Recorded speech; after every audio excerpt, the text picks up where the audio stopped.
Hello, this is Shruti and welcome back to the channel. So today we are going to deal about the digestion and absorption of zoology subject. So let us understand first what is the digestion. We understand that food is the basic requirement of all the living organisms as it provides energy for our basic requirements and the metabolic energy for the repair and growth of the tissues. Water that we drink provides the metabolic energy so that the digestion occurs in a proper way. Now, the food that we consume consists of various kinds of nutrients such as carbohydrates, proteins, and fats, minerals, vitamins. Right? So, these are the different kinds of nutrients that you have in our nutrition. So, if you talk about the minerals and the vitamins, these are digested and absorbed readily in their original forms. But when you talk about this carbohydrates, proteins and fats, they are so complex that they are not readily absorbed. Hence, it is important that carbohydrates, proteins and fats to get breakdown, right? So, these carbohydrate, proteins and fats, they are very complex. Hence, they are supposed to be breakdown so that they are turned into the simple form, right? So, the complex material with the help of the certain enzymes which can be produced by the stomach, which can be produced by the intestine or the pancreas or the liver. So, these enzymes will act upon this carbohydrate, proteins and fat, making them into simpler form so that it becomes easier for the stomach to digest it, right? So, it becomes easier for the digestion. So these process, whatever is there, breakdown of the complex material from the help of with the help of the enzymes to the simpler form, so that your body is trying to absorb it. So these process is called as digestion. Okay. So this process is referred to as digestion. So coming to the definition, the breakdown of complex materials to the simple form such that your body can readily absorb it. Okay. So that process is referred to as digestion.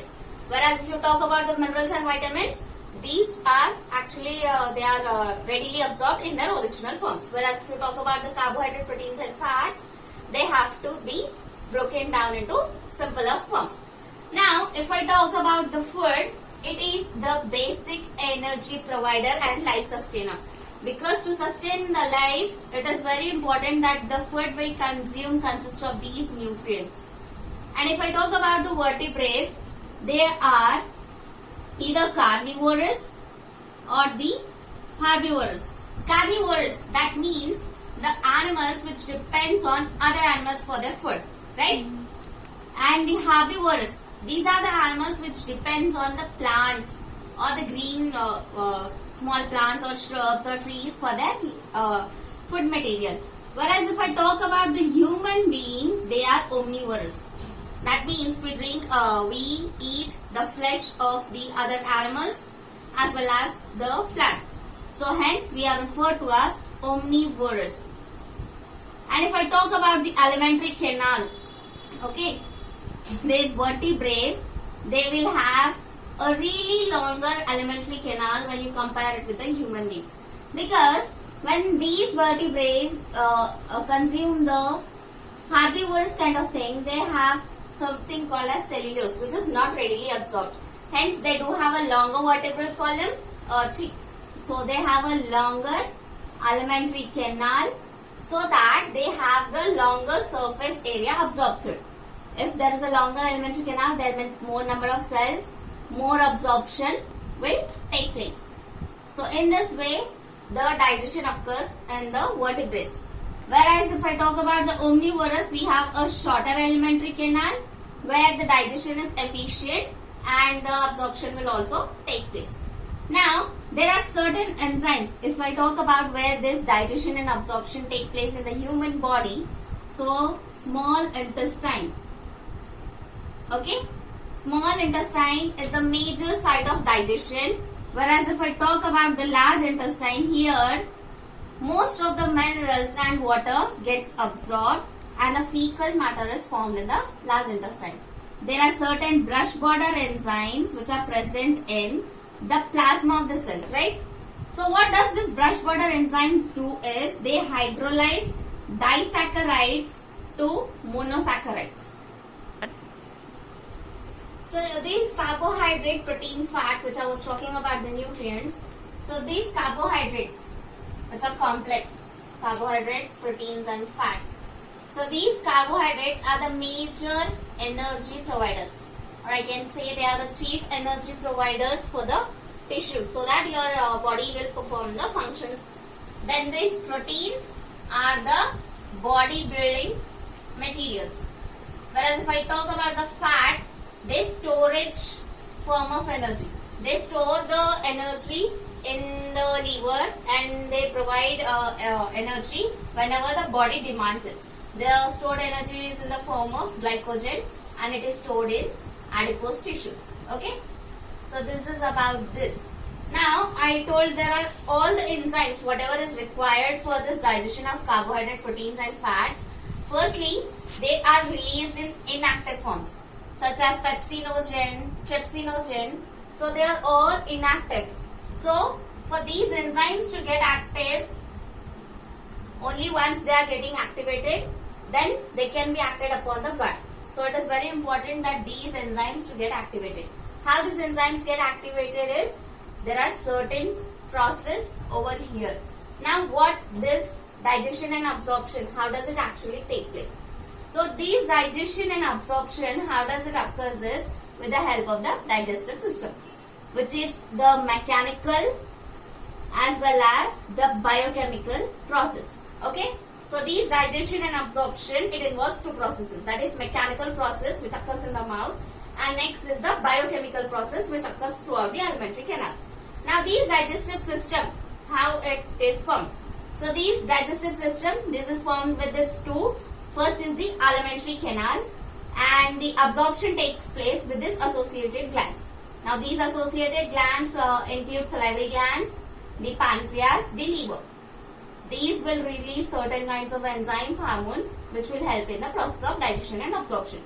So beginning to the alimentary canal. Now what is alimentary canal? This is the largest tract. Okay.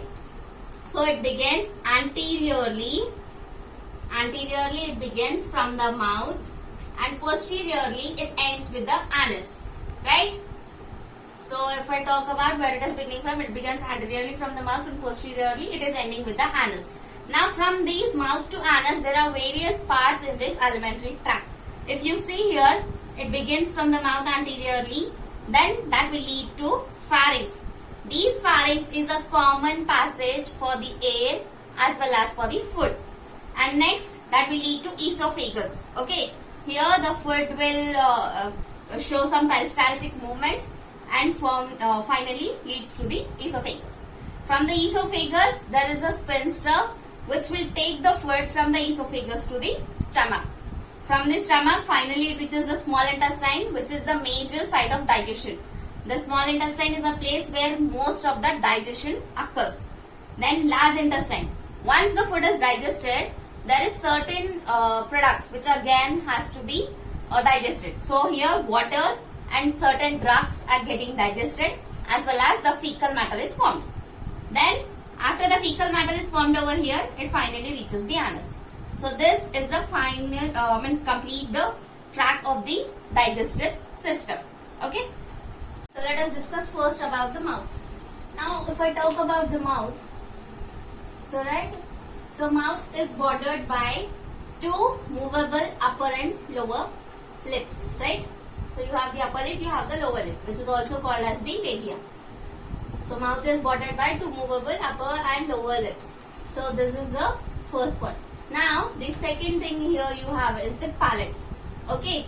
So now what this palate does is, you have ventral, you have dorsal. Ventral means the front one and the dorsal is you have posterior. So these palate, what it does is ventrally buccal cavity and posteriorly, that is dorsally, nasopharynx. So what it does is these palate separates these two. Ventrally it separates buccal cavity from the dorsal nasopharynx, and at the same time it facilitates chewing, it facilitates here it facilitates swallowing and breathing. these are the functions done by the palate. Now the other thing that you have is the hard palate and the soft palate, right? The soft palate which is present, that will hang down posteriorly into pharynx, okay? If you talk about this, tongue will be there here. So posteriorly, whatever the soft palate is there, it will hang down into pharynx. This leads to a structure called as uvula. Whereas the anterior hard palate is lined by the palatine rugae. Okay? So this is the thing. You have the upper and lower two lips. You have the palate separating the buccal cavity and the nasopharynx. You have hard palate that is lined by palatine rugae, which is placed anteriorly. Soft palate leading to pharynx, leading to a structure called as uvula. Then you have teeth, right? There are different types of teeth, 4 different types of teeth embedded in the jawbone. You have a jawbone, and in that you have 4 different types of teeth. So here 4 different types of teeth, that means hetero kind of dentition you have. And there is also a tongue which is present at the base of the buccal cavity. So these are the structures which is forming the mouth. Now let us discuss the teeth in detail. So what if I talk about the teeth? Now you know that teeth are total 32, right? And I told you these teeth are embedded in the sockets of the jawbone, right? So these teeth are embedded in the sockets of the jawbone, hence it is referred to as thecodont. Okay? Teeth are embedded in the socket. So this is the socket. Here you will get the teeth embedded into this. So this type of thing is known as the thecodont. And you know that the human beings experience 2 sets of teeth. That is temporary or the milk teeth, or what we call as the deciduous teeth, are replaced by a set of permanent teeth. During the entire lifetime we get 2 sets of teeth. That is temporary teeth is being replaced by a set of permanent teeth. Hence these type of referred to as diphyodont kind of dentition. Okay? Diphyodont kind of dentition. Di means 2, that is 2 times the teeth are getting replaced. Then you have 4 different types of teeth, right? That is incisors, canines, premolars and molars. Hence this is also referred to as heterodont kind of dentition. Okay? So the arrangement of teeth. Okay? You have upper jaw, you have lower jaw. The arrangement of teeth in each half of both the jaws. So the arrangement of teeth in each half of both the jaw, that too in the order incisors, canines, premolars and molars. So in this order, whatever the teeth are arranged is given by a dental formula known as 2123 by 2123. This is for adults, whereas for infants it is 2102 by 2102. Okay? So this is the dental formula for adults, this is the dental formula for infants. Here it will represent the incisors, canines, premolars and molars. Now there is one more teeth called as the third molar tooth. What this third molar tooth happens with this is, this occurs very lately, that is at the age of 21 years. Okay. So hence it is referred to as wisdom tooth. That means after all the teeth, in order to complete your dentition, that is 32 teeth, these third molar tooth appears very lately at the age of 21 years. Hence these tooth is referred to as wisdom tooth. Now as I have told you, incisors, canines, premolars and the molars. You don't find premolars in the infant stage, okay? So these incisors are chisel shaped kind of teeth, okay? These canines, so what these incisors will do is, this will help in cutting. Whereas these canines helps in tearing of food. These are dagger shaped, okay? Okay? So this will help in cutting, this will help in tearing. These are chisel shaped, these are dagger shaped. Whereas if you talk about the premolars and molars, there are the cheek teeth. They form the bulk of your cheek, okay?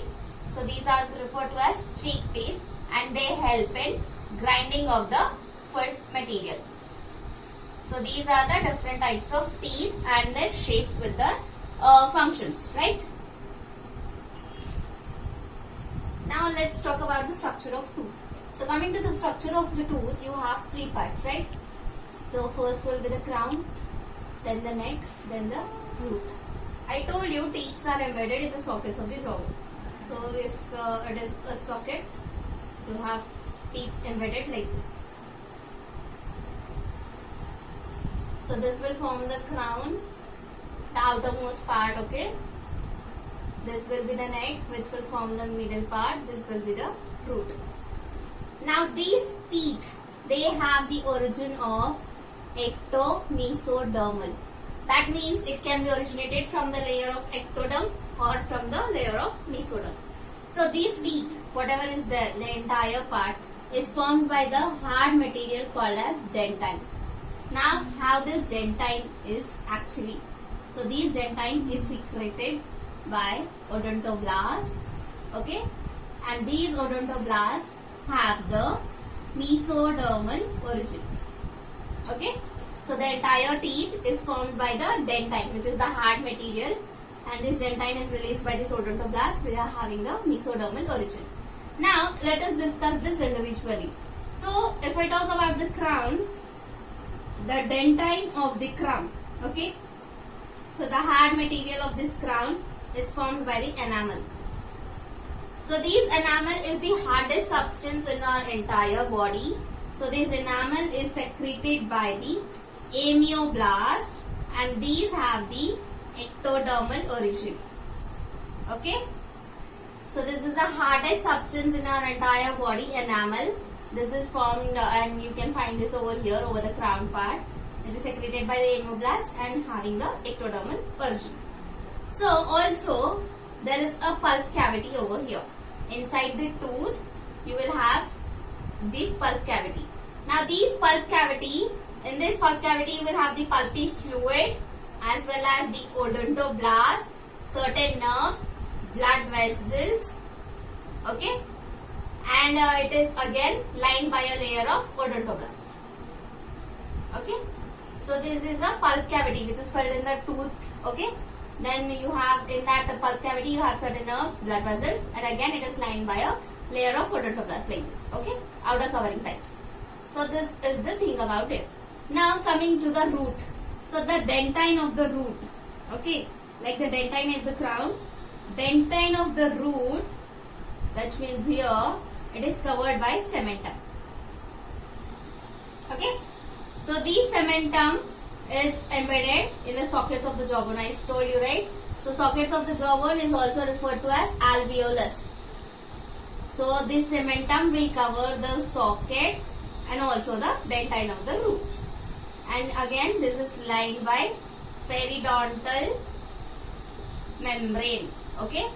So this root part is lined by periodontal membrane, whereas the pulp cavity is lined by odontoblast membrane. So this is the thing about the structure of the tooth. Now if you take this neck and root, this will form the base of the tooth. So this base of the tooth is covered by pinkish mass called as the gums, okay. So these gums can also be called as gingiva. So this is the basic structure of the tooth, where you have three parts. It is secreted by odontoblast, dentine, then enamel. Then the root part is formed by cementum. It is again lined by periodontal membrane. There is a pulp cavity where you have nerves, blood vessels, odontoblast into them. So the next structure that you have in the mouth is tongue. Okay. So now what is the tongue? Tongue, it is a free, movable, muscular organ, right? It is free, it is movable, it is muscular organ attached to the base of the oral cavity. Okay. So here you will have the base of the oral cavity. There you will attach the tongue, and it is attached to the base of the tongue by a tissue fold called as frenulum. So there is a tissue fold which will be like this. It is attached to the floor of the basic cavity by this frenulum. Now there are certain projections on this surface of the tongue which are called as papillae. Now these papillae, what they do have is, they'll have certain taste buds. Okay. So there are certain projections present on the surface of the tongue which are called as papillae, and this papillae, there are certain papillae which will bear taste buds. Now if I talk about the taste buds, there are 4 forms. So fungiform, filiform, circumvallate and foliate. So these are the 4 types of taste buds. So fungiform, it is present anteriorly 1/3 here at the tip of the tongue. Okay, anteriorly 1/3 you will get here. Filiform, surface of the tongue. Okay, circumvallate, it is present at the base here, posteriorly. Here you will find this circumvallate. Now if I talk about the foliate, it is also present posteriorly but lateral 1/3. This side, posteriorly, lateral 1/3. So these are the different types of taste buds. Now these tongue acts as a universal toothbrush. It helps in taste detection. It helps in deglutination. It also helps in swallowing and speaking. So this is all about the structure of the tongue and the various kinds of taste buds and the function that it performs.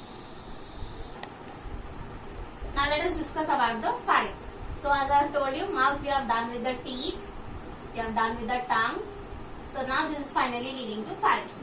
Now pharynx, oral cavity is leading to pharynx. So this is a small structure, okay. So this is a small structure. Pharynx is a small structure which serves as a common passage for air, okay, for air as well as for the food. It serves as a common passage for air and the food. Now what this happens here over the pharynx is you have the 3 regions. You have nasopharynx, you have oropharynx, then you have laryngopharynx. Okay, so you have 3 different regions. Now these nasopharynx, which is present over here, over the soft palate.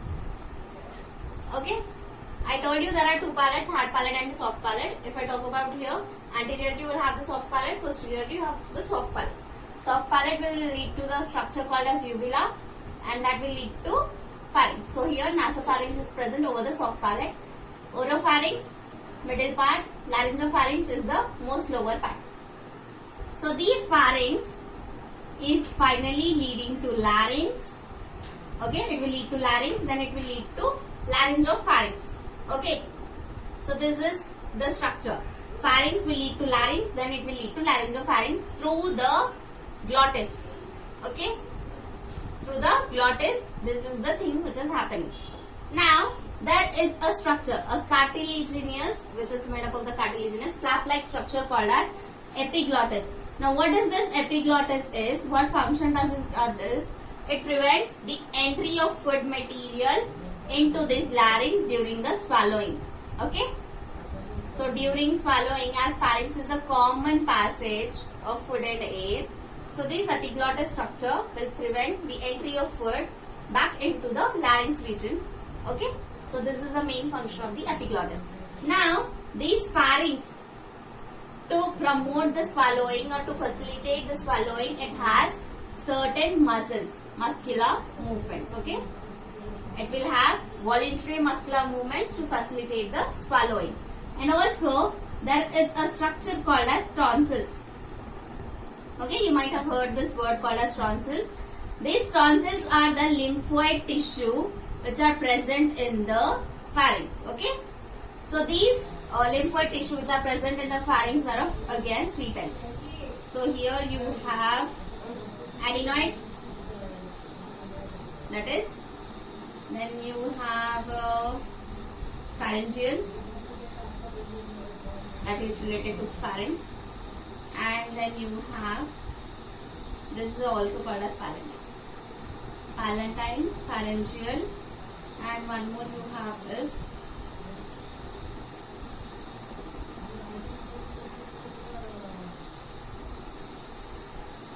adenoid. This is palatine, this pharyngeal is also pair.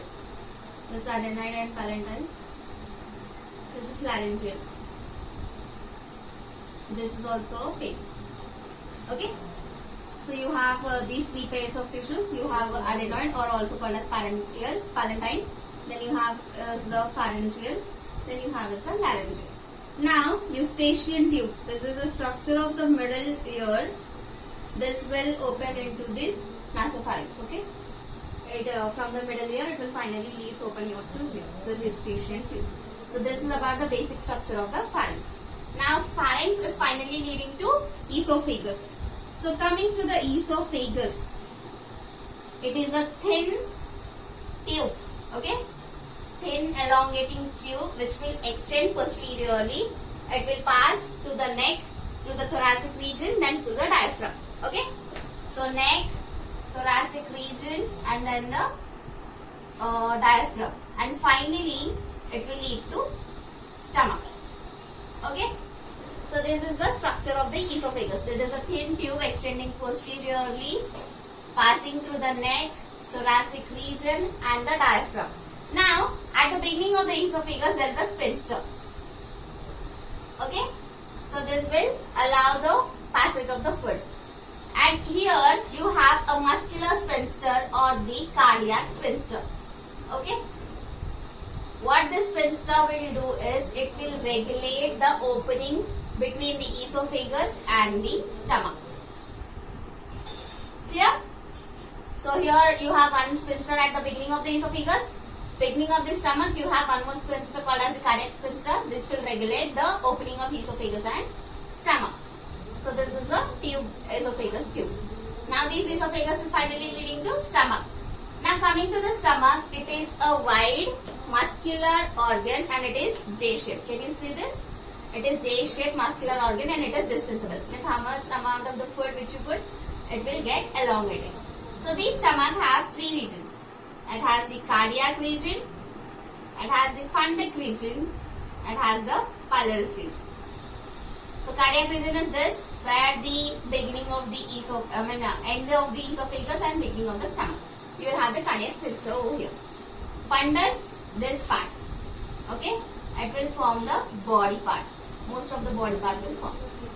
And this is the pylorus region. Here you will have the pyloric sphincter again. Here you have the cardiac, right?